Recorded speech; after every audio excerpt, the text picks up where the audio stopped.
para bagang nagkasala pa sila at dapat parusahan sa pagpasok ng maraming dolyar. Nakatarungan ba ito? Maipapaliwanag ba natin ito sa tinaguriang mga bayani ng bayan?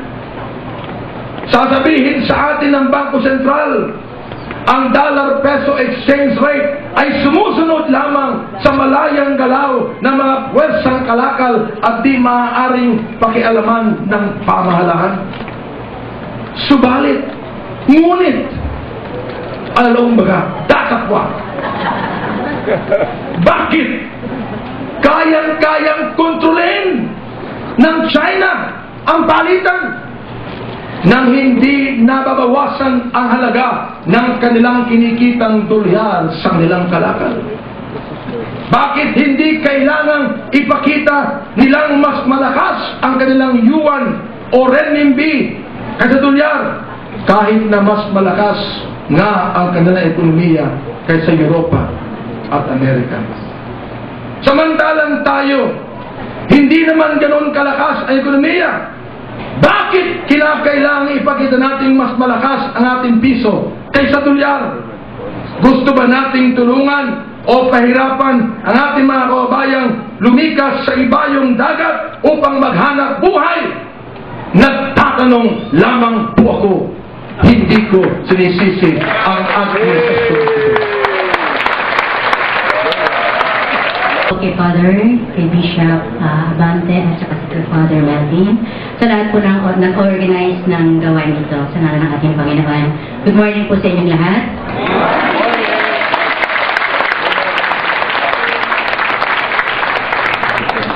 Dumako naman po tayo sa kaayusan at kapayapaan ng ating bansang Pilipinas. Nagumpisa ang problema ng administrasyon ng Pilipinas sa seguridad noong tourist bus hostage crisis sa Luneta. Ito ay naganap noong Agosto 23, taong 2010. Isang bus na may lulang 25 tao ang na-hijack ng isang dating pulis. 8 turistang taga-Hong Kong ang napatay. At hindi kapani-paniwala ang kawalang kakayahang ipinakita ng mga may kapangyarihan. Pinaimbestigahan ng Pangulo ng Pilipinas, walang iba kundi ang ating minamahal Pangulo Ninoy Benigno Aquino, ang naganap na hijacking.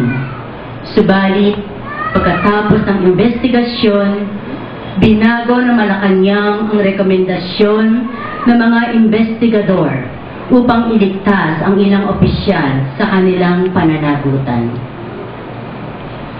Batid kaya natin lahat ng hanggang ngayon ito'y ating pinagbabayaran sa iba't ibang mga bagay? Minana ng administrasyon ang problema ng Maguindanao Massacre. Ito'y naganap noong Nobyembre 23, 2009 sa Maguindanao, kung saan 58 ang pinaslang, kabilang ang 34 na periodista.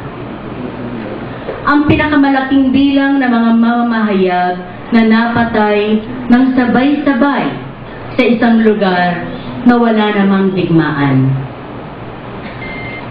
Hanggang ngayon, wala pang solusyon ang krimen.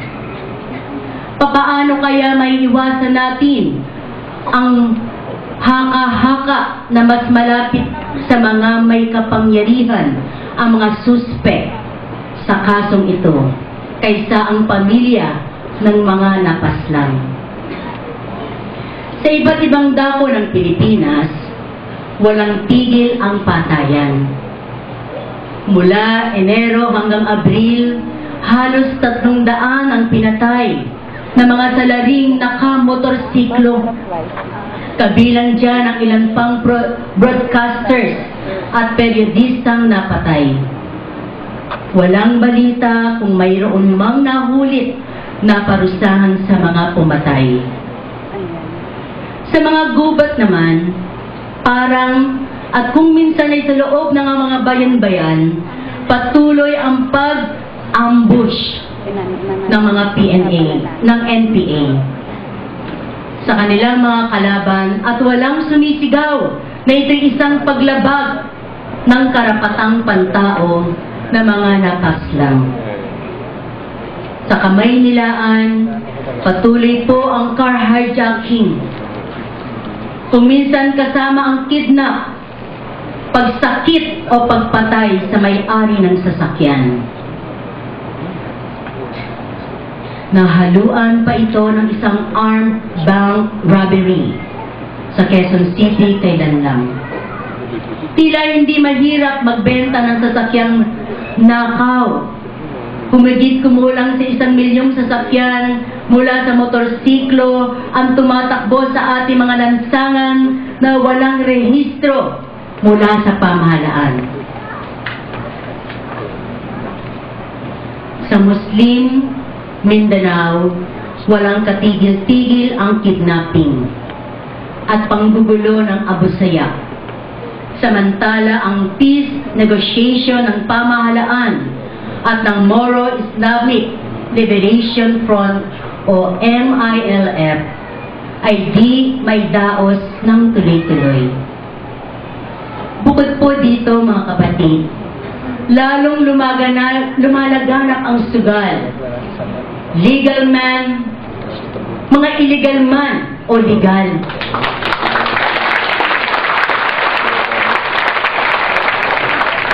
Sa umpisa, pinayagan ng pamahalaan ang kasino, pero sa loob ng malaking sasakyang dagat at para sa mga turistang dayuhan lamang. Bawal ang sinumang opisyal ng pamahalaan na pumasok sa loob ng kasino upang magsugal. At lalong bawal ang masangkot sa weteng o anumang sugal na iligal. Lahat ng yan ay ang nakaraan. Ngunit ngayon, halos wala nang pinagbabawal. Kahit sa ang sulok, may pasugalan na.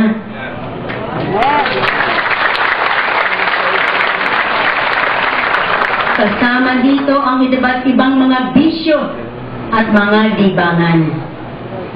Nakapagtataka na, sa Moscow, ang dating kabisera ng pinakamalaking bansang komunista sa Europa, bawal ang kasino sa loob ng syudad. Lahat ng pasugalan ay nasa labas at malayo sa Moscow. Higit sa sugal, ang problema ng droga ay laganap na sa buong bansa. Maliban sa 3 Pilipinong binitay sa China dahil sa droga kailan lang. Mayroon pang 200 OFWs ang nakapiit sa China dahil sa droga. Ayon sa impormasyong hango sa Philippine Drug Enforcement Agency o PDEA, aabot sa 5 milyon ang nasasangkot sa droga dealing at drug use o buong bansa. Sa Lakhang, Maynila lamang, lahat ng barangay ay mukhang napasok na ng droga.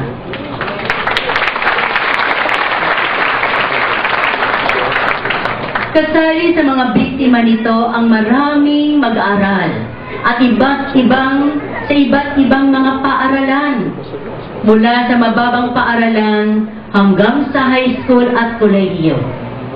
At madalas, hindi alam ng teacher at mga magulang na ang kanilang mga anak ay nasasangkot na.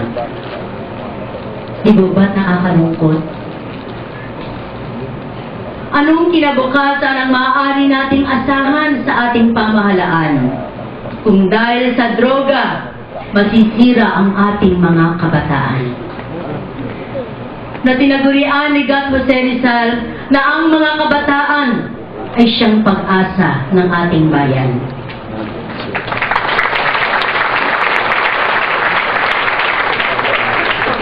Hindi malayo na nakapasok na